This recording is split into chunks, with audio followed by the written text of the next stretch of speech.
Master Pietro, joined with Michael Benatar, and this is the Call Me Crazy podcast, where we interview business owners and inspiring people like our guest today, Miranda Holder. She is a leading London TV and celebrity style expert, and she also has a hand in dog rescue work, so that's right up our alley, and we're really excited to chat with you today, Miranda. Welcome to the show. Thank you so much. It's great to be here. Hello from England. Yes, she's tuning in from London, and yep, it's night where you are. It's the middle of the day here, and we're going to get into it. So tell us a little bit about kind of your background and how you got into, because we were talking before the show, you know, becoming a stylist and in that world, I feel like people don't realize how much of a independent business it is sometimes when you're going out there and trying to style people and do things. I come from kind of a commercial photography background, and I know being a photographer, you know, you're kind of your own business. And I think doing the style thing, I always thought it's crazy because I knew a lot of stylists that had like wardrobes in like, you know, storage closets somewhere where they go and they pull so many things. So how did you get all into that? Oh, well, that's a very good question. I've always loved fashion. So ever since I was a dot, literally, I would dress up and make an effort. And I have always loved the power of a fabulous outfit and clothing, just to say so much about you without having to say, you know, utter a single word. I think it's very, very powerful. I actually started out as an actress. I trained as an actress. I went to Middlesex University, and then I went on to RADA in London, which is very well known, and loved my acting. I had a good start. I did lots of theatre and West End, lots and lots of Shakespeare. But then the classic story, I met a man, fell in love. And then all changed. Yeah, I know. And I kind of, it sounds awful. I threw it all away, but it was for the right reasons, because he was moving out of the city and down to Hampshire. It was this whirlwind romance. So I moved down to the country with him. We very quickly got married, had two children, and I was, you know, for quite a few years, a stay-at-home mum, which is super important and incredibly rewarding, with many, many animals, of course, which I know we're going to chat about later. I do love my animals. But in 2012, I had a very serious car accident. My husband was driving. I was sitting in the passenger seat. We'd been away actually for a romantic weekend, just the two of us. My parents had the kids, and Justin was driving, and I was sitting very relaxed, slightly hungover, if I'm honest, with my feet up on the dashboard. Oh no. Yeah. So no one. I'm going to campaign about this one day. I kind of made a mental note at the time, but I wasn't in the right position to mentally or physically. But I will now use my profile at some point to help get the word out there, because people do not realize how dangerous this is, because the airbag is stowed directly under the dashboard on the passenger side. So it was really dodgy light. It was dusk, and there was a car in front of us whose brake lights weren't working. And it was just one of those slow-mo moments where they'd actually stopped and we went into the back of them, not that fast, about 40 miles an hour. But the airbag went off at, I think it's 130 miles an hour, and threw my feet from the dashboard straight into the windscreen. The windscreen didn't smash because it's full of safety glass. Sorry, a child is trying to come in as I'm talking. No worries. We were talking about the homeschooling, weren't we, earlier? Oh my goodness, it's a struggle in lockdown at the moment, doing all the juggling. But yes, my foot, both my feet, but in particular one leg, was absolutely smashed to smithereens. I had multiple dislocations, breaks, and very extensive nerve damage. And it was one of those things that you couldn't really make up if you tried. It was then a catalogue of errors and bad luck, in that we waited a very long time for the ambulance to come. They didn't realise anything like the extent of my injuries. We have friends, the doctors, who said that really there should have been a crash team waiting in the hospital for me. Instead, I was left in a corridor because they were oversubscribed, and it was a Sunday, and I think loads of people were on holiday. It was the summer. Oh my gosh, that's so traumatic. It honestly, it really was. It was quite the experience. And to sort of condense it down a bit, I was in hospital for months. And throughout this period, they kept finding new things wrong with my foot and my leg. It was just really bad luck that they just didn't find everything at once. And I was told that I wouldn't walk again, I wouldn't run, dance, wear high heels, anything like that, and was recommended to have a leg amputation because it would be much quicker to recover, which was quite a bitter pill to swallow. Yeah. And then I came home. I was in a wheelchair for months and months, but I'm pretty stubborn when I want to be, and I don't like being told that I can't do something. So I thankfully got really stubborn about this and decided that I would embrace everything that I could, all sorts of complementary and alternative medicines, as well as an amazing physio and lots of specialist care, and fought very hard to regain the full use of both legs, ankles and feet, and did so, which is great. And then having done that, got a whole new lease of life and just thought, life is absolutely too short, as has just been proved. What do I really want to do in life? Sod it. I've always wanted to work in fashion and I love it. I'm going to take this course and see where it leads me. And I'm here now. It was the best decision I ever made. And with the fashion and the styling, what was kind of the course to know that this was at the time, I don't think when you're getting into stuff like that, like when I was getting into a photographer, I didn't realize that you are a small business. You are like your own kind of business, unless you join like a firm or something like that. But still, you're kind of managing every aspect of it. You're managing, okay, I'm finding new clients here, I'm doing this over here. When did you kind of realize like, oh, wow, this is like a true career, and I'm not only doing something I love, but now I actually have to can I operate this styling business? That's a really good question, because when I took the course, I didn't really know how it was going to pay off, or how successful it was going to be. And I'm pretty philosophical in my life anyway. I do think, I'm quite spiritual, and I believe in being in the right place in the right time. And I think this was the right thing for me to do, because I got into a very well-respected college that gave me all the background that I needed and all of the tools that I needed to set up my own business. And I was very lucky that they were incredibly supportive. So I kept in touch with many of my tutors and lecturers. And when I got stuck, apologies, my child has left the door open, and my cat has now joined us. That's all right. It's okay. Animals, we have animals in the back too. The dog's chewing bones. Oh, good. The cats, it's chaos. I've got a 22-year-old. You can hear her. She's very, very loud. She's called Penelope, but she's very, very vocal and wants cuddles. So hopefully she'll leave us alone in a minute. It's typical. No, it's totally okay. But I had great support, and I was very lucky, because when I left there, work just actually found me. Opportunities were presented to me, because I just looked at who I knew. That was the first thing that I did when I left this course. Right, who do I know that remotely works in fashion? Who can help me? And actually, without even realizing it, turned out that I had some quite influential friends who were able to open doors, and certainly get me working in the industry straight away, because it is a really hard industry to break into. Do you think you ever would have taken this path so confidently and excited if you hadn't gone through the accident? It seems like you knew exactly what you wanted to do after that. It's funny, isn't it? People often talk about these life-changing events that change their course. And I am, grateful for that accident, because actually it changed my whole outlook on life. I'm so grateful now for everything that I have, my legs, Yeah. And I'm just going to go for it and wring every last bit out of this wonderful life that we have. I know. Aaron and I were watching this Netflix series. I think it's called like Life After Death or something. It's about the people that have these accidents and they technically die, but they come back and they have a whole new perspective on life.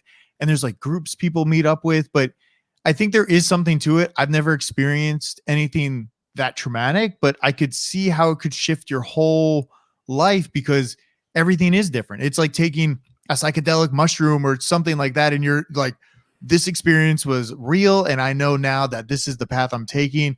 Or you know what I'm saying? Yeah, and all the things that seem like such a big deal look so small compared to what would have maybe happened if you took a wrong turn, or like you actually lost a life. And it makes you fearless. And I think in business, it's really scary a lot of times, and fear can be a blockage. And so when you have those moments that you lose the fear, you have to lean into them. And it sounds like you did that with your business. I love that. Really I love that. I still do things that scare me in my work regularly. You know, I still get butterflies if it's a new celebrity or something, or a new TV show or a radio appearance. I do a lot of broadcasting. I still get so nervous, but the difference is, I think now, is I'm prepared to put my neck on the line and take those risks. Whereas before the accident, I was playing it safe, and those risks have paid off. Yeah. What's something you're working on now that's new or risky or exciting that you might want to share with us? Well, I've written, it's not fully in the bag yet, but something that I've been working on, which is a real passion project, actually, is a new TV show. So it's something that can marry my acting background and my presenting skills with my passion for fashion. And I've written a new age styling sort of makeover show, but with a whole new perspective. I can't say too much about it yet because it's not all fully signed off, but I'm talking to production companies and networks on both sides of the Atlantic. So please keep in touch and watch this space. I'm so excited. And I'm pitching it right now. I've got a team in actually Hollywood that I'm working with, and I'm pitching it to networks. And some really senior people. I've got a proper A-list Hollywood director that I'm working with on the pilot. I know, and I can't believe it, but I can't believe it. It's amazing. And what are kind of, because I think a lot of people now, they're at home. We're still in this pandemic. Things are really weird. What are some steps that you can kind of give to people that might be wanting to shift over to a new career? And style is a lot of people's passion. Erin had passion for style too. She has all these, well, I mean, you still do, but she has all these drawings and sketches. And I think that's something still that maybe one day will go forward with or something, right? Yeah. I was probably too fearful. It's like, a hobby, you like it, but you're like, is this going to be the end all be all? So how'd you do it? Or just some steps, I think, because I that is the big thing, right? Like, what can you do to just make those little steps to get to that next step where you're like, okay, I figured this part out? Because it's scary if you're like, one day you're just like, okay, I'm going to be a movie director. Well, how do I get there? How do I do that? And that's hard. I think the first thing, as you said, is to plan out the steps. But also, I would say, don't dream too small. Allow yourself to dream big and get really excited about it. I mean, I have a gratitude journal, and I have a notes journal where I jot down all my dreams and my plans. And this TV show, it's a great way to be. This TV show is in it. I actually want to host my own chat show one day too. So I've just thrown that in there. Why not? And dream big, and then also bringing it back. So I think always dream big, but start small. And that's a great sort of attitude to have. So breaking it down into tiny steps that you can achieve every day. And a great one to start with, because it's worked for me, is who do you know that you can that can help you? And there's always somebody that has a connection, a bit of knowledge, a friend of a friend, and asking around. And also, people are always usually really happy to help, particularly if it's an exciting project or a passion project. And life is too short. So it's, give it a go, because otherwise you'll never, ever know. Yeah. And I think you mentioned you leaned on your network after you completed your course too. And I think when you're following your passion and you're so excited, and maybe you're dreaming so big and you're sharing with your friends, and it's infectious, and you're making the universe attract it to you. So I think dreaming big and maybe sounding a little crazy, I think it makes people want to help you and be like, wow, Miranda's going to do this whether I help her or not. Let me help her. Absolutely. And putting yourself out there as well. Don't be afraid. So I remember my first fashion week in London. I now go all over the world and do it twice a year, although of course not at the moment because we're all locked down. But the first fashion week I attended in London, I was super nervous. This was a whole new industry, a whole new crowd, lots of incredibly fashionable people. And I wasn't sure that I was fashionable at the time. And it can be quite intimidating. You have to queue up for the show. It's a real argy-bargy. If you're lucky, you get on the front row. But when I started off, I wasn't a name, so I had to stand at the back. But you do get chatting to people. And I was invited to lots of after parties, and I didn't want to go because I was on my own. But by putting myself out there and taking that risk, I got chatting to people who have remained firm friends and actually been really great. We've helped each other out, and opportunities have arisen that I could never have dreamt of just by being out there and saying, hey, I'm Miranda, this is what I do, let me know if I can help you. And it's all happened from there. Yeah. And it's because you can think back to times when that happened to you or somebody, at an event or something like that. But it is hard to put yourself out there because, there's a lot of times when I didn't want to go do something, but I still do it. And eventually you can still have fun and mingle. But those are the hard moments when you're just like, do I continue on this path or now our dogs are playing, or do you kind of step aside and like, oh, maybe not tonight. And I think that's something that you can't just like snap on sometimes it really does take that time to build it up and do the gratitude journals and kind of read and almost analyze yourself, because I think that is the best way to understand like what's really going on, like why am I not doing this or why am I not doing that. Yes. I think that's the hard part to I think you're right. It's showing up for yourself. And the number of times, I love the fact that your dogs are playing in the background. It makes me feel so much better about my cat and my child. They're going wild right now. It's always the way. It's showing up for yourself. And, I still have plenty of occasions where I think, particularly at the moment, my energy is not great. I don't feel that positive. What's the point? Yeah. You just feel really low. And then you only have to just take a moment and look back at what you've achieved so far. And we all have so many amazing achievements, and I'm proud of myself because I've put myself on the line. I've taken those risks and I've achieved things. So often it's a good idea to have a little reminder to look at, remember that time at Fashion Week you didn't want to go, but look what happened. Come on. Mm-hmm. This podcast, this is the first podcast that I've done as a guest. I usually host one. Yeah. So, it's great. I'm making the effort to do it, and I'm loving it, and I'm sure, it'll be wonderful. And the other thing would be to have a mentor or someone to bounce off. It doesn't have to be someone in the industry, but it does have to be someone that you respect, that you can phone and just get an honest, sort of objective opinion on matters. I think that can be really helpful to help you take a step back.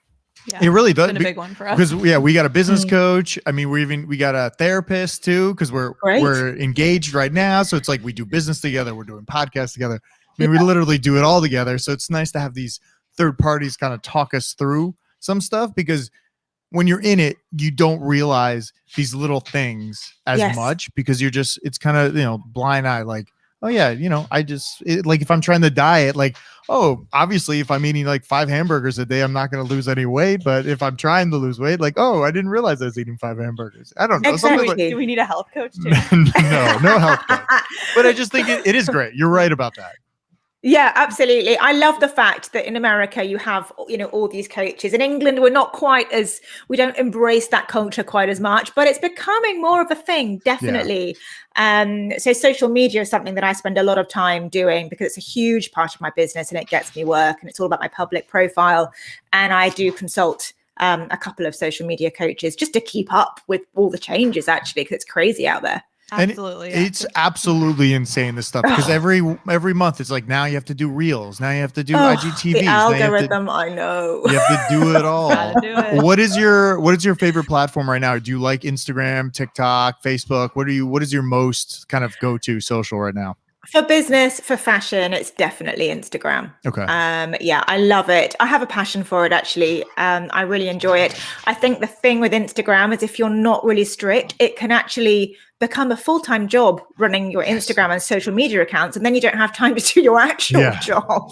It can be so intrusive, but I love it. I love it as it's a way of getting my message out to the world, my followers. I have been told to adopt TikTok, so that's in the running, but I'm going to get my kids to help me with that one. That's a good idea. TikTok is tough because it's like the dances, the talking, it's a lot of the video. But I do find, and I've said this before, I find it very like less judgmental on TikTok because it's just this endless scroll, people dancing, people talking, and there's no way to manufacture a photo or anything like that. Like Instagram became this like world where everybody like posts like, oh, I'm on vacation, I'm in Cabo, or I'm doing this, and it became a little bit more like I guess clean. And then TikTok is just this like, it feels more real, which I am enjoying a little bit. I know exactly what you mean. Yeah, I've been practicing with my daughter and doing some very silly dancing.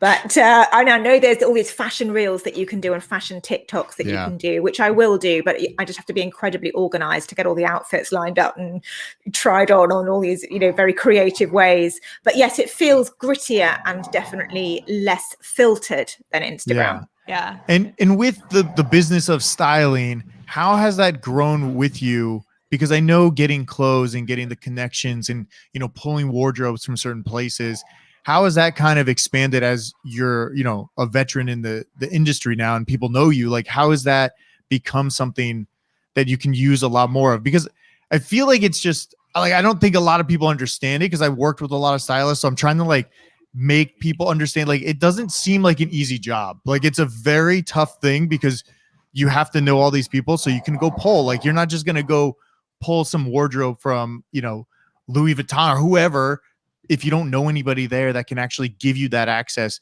to get that wardrobe. And that's not easy to just get access to.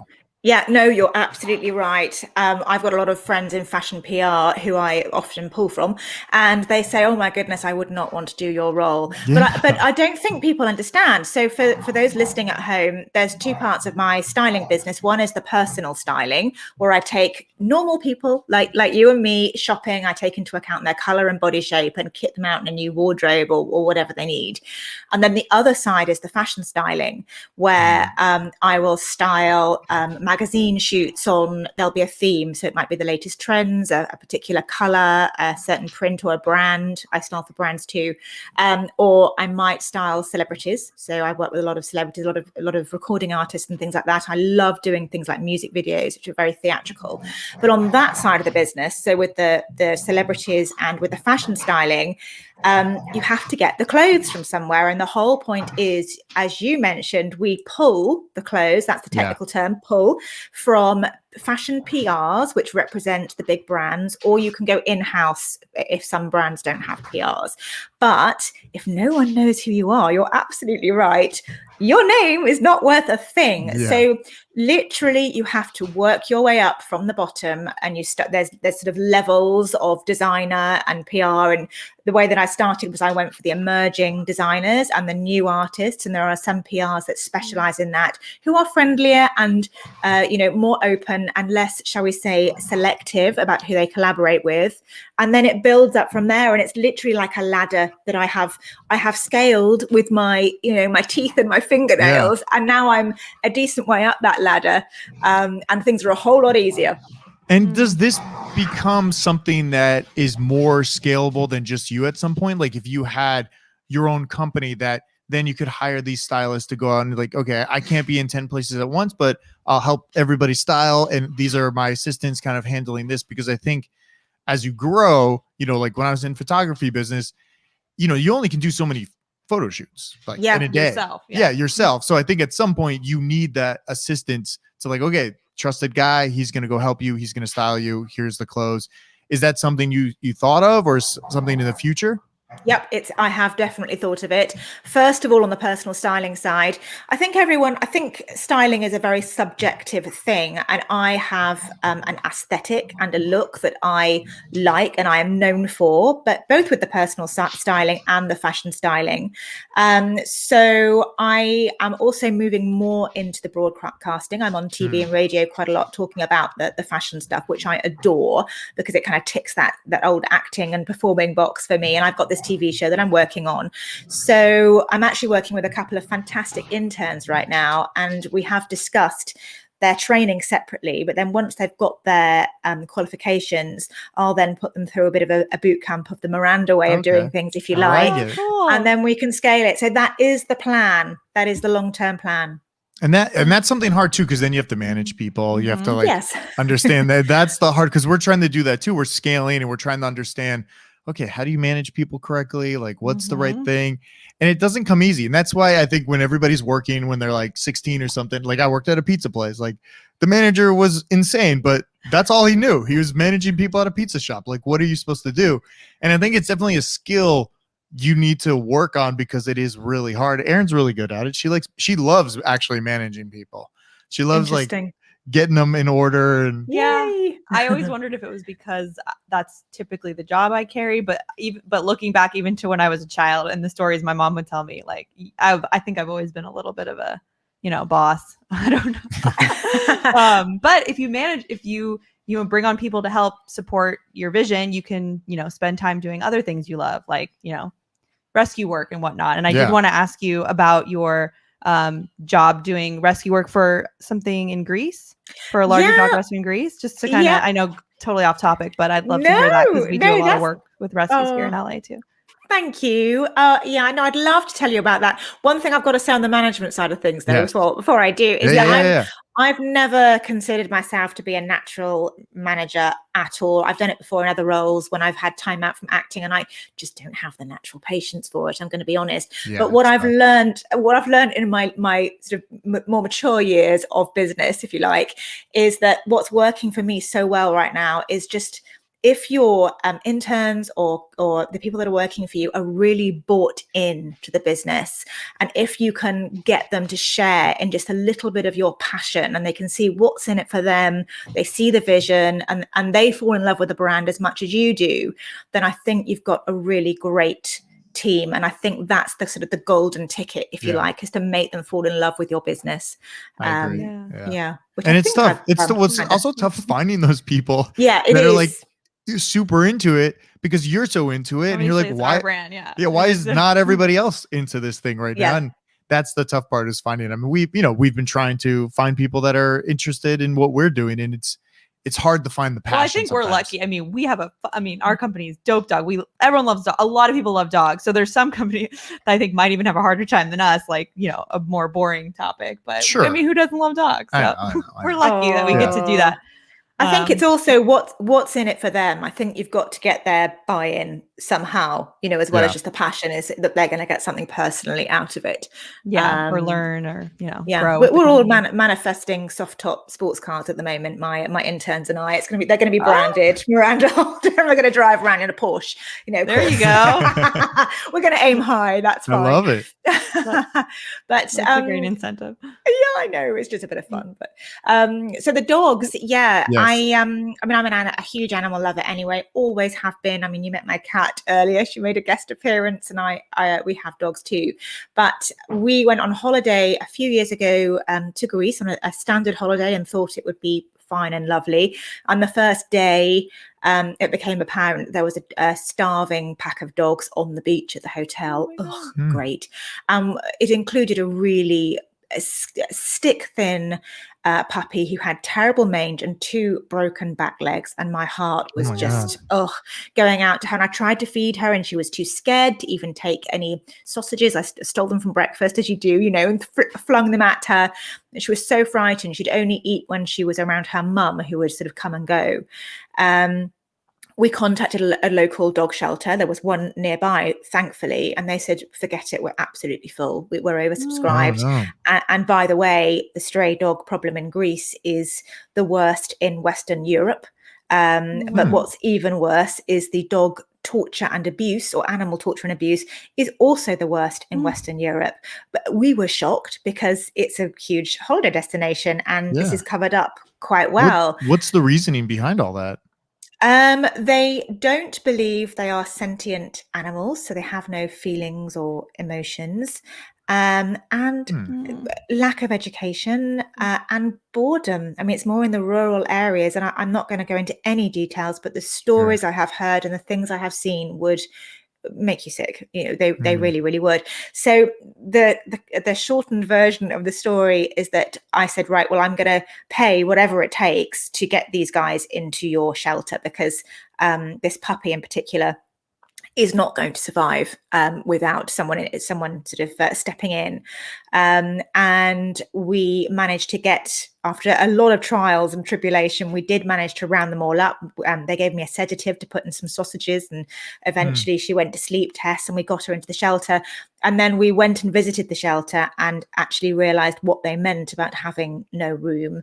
They're the largest shelter in Greece. They've got hundreds of dogs, and they survive only on donations. They feed the dogs when they can Oh. with dog food. If not, they make do with stale bread that's donated by local supermarkets, and they soak it in water. And when we arrived, water was in short supply as well, and dogs were dying of drought. So we've become very involved with the shelter, and I've been campaigning for them to raise awareness. They are the largest shelter in Greece, so there's so many dogs there, and I've been helping them get adoptions all over the world, which they're fantastic at. And we've had adoptions to America and Canada, England. We happen to have 3 of the dogs at home, so that's amazing. Including the little puppy Tess, who we first found is with us. Wow. You took her in. Oh, it's such a different world, because here in the United States, the shelters are at obviously a different standard than that. And I think bringing awareness to what it could be and how much more you can help the dogs there. Because I think there's a gap obviously in education, and there is, and that they're a small charity. So so that if people are listening, the website, maybe I'll put the details up, but it's www.dash the word and then dash the hyphen dogs.com. So dash dogs.com. Okay. Yeah, we'll definitely link it. Thank you. But they're also on my Instagram as well. So if you come and see my social media under my highlights, I always have some information about Dash. So every penny goes to the dogs. They're not like in much larger charities. Actually, there's quite a lot of people to pay and sort of bureaucracy that is costly, but every single penny. And they constantly find new urgent tragic cases of dogs that desperately need medical help. And every day there's a decision about whether they feed the dogs or they treat a dog that's in dire straits. And there are many very sad, very moving stories, but it's a wonderful place to go. We go as a family several times a year, kind of on a bit of a retreat out there, and literally muck and bullets get covered in dog poo and help build kennels or move the dogs around or take them to the vets, whatever needs doing.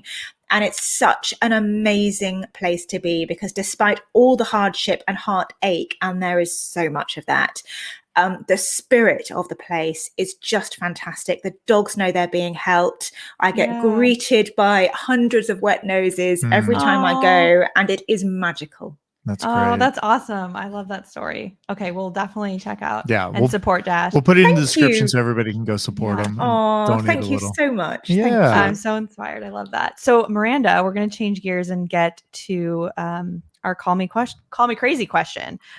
You've had some pivots in your life. You've made some, choices. What do you have a story for our listeners where you might have been called crazy by, your network, and you went ahead and moved forward anyways?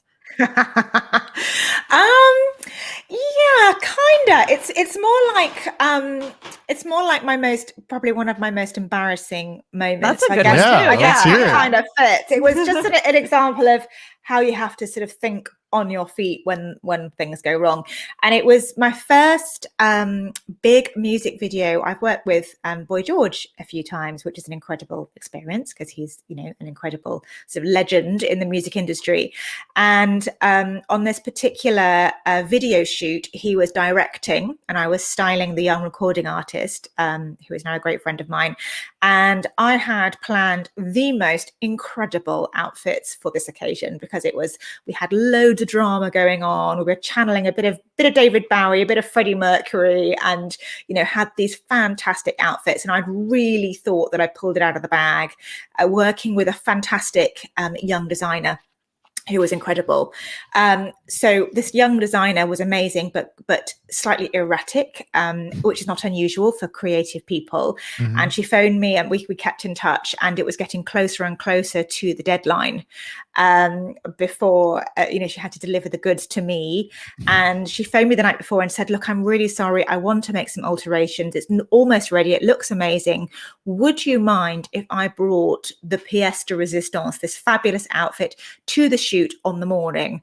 And I sort of thought, goodness gracious. Okay, I don't really have a choice. Well, I kind of did, but I wanted to be perfect. And it was a big deal for her as well. So I was nice and said, yeah, sure. Okay. But, don't let me down. Yeah. And can you guess where this is going?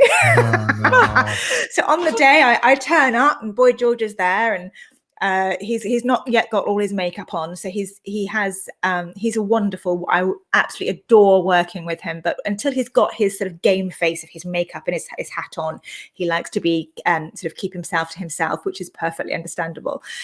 So quick introductions. Is all the outfits, are they all present and correct? Oh yes, sure, George. Yeah, it's all in hand. Can't wait to show you. Oh, no. The clock ticks on.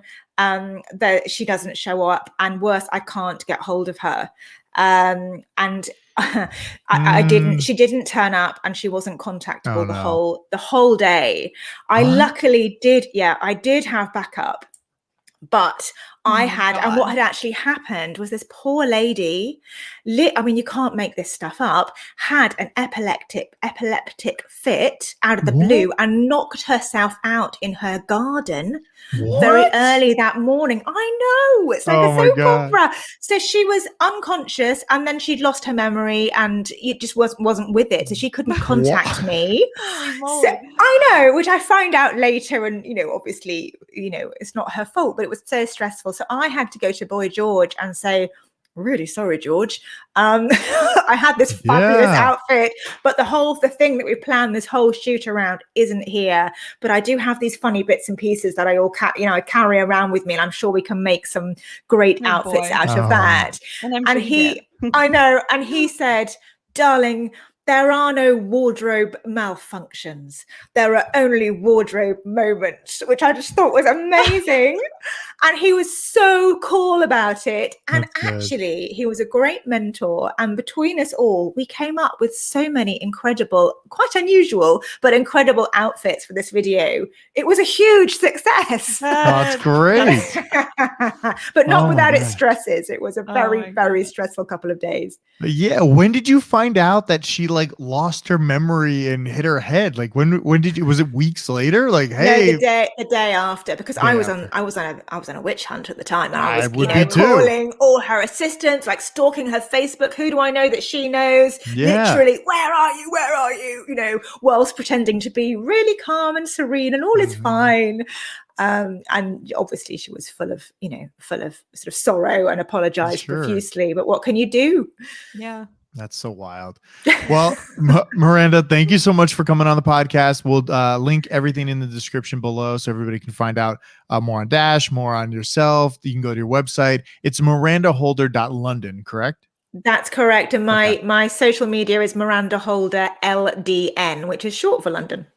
Okay, perfect. We'll link it all up in there. And thank you so much for coming on the podcast. Love hearing your stories. Yes. Thank you, Miranda. My pleasure. Thanks so much for having me. Thank you.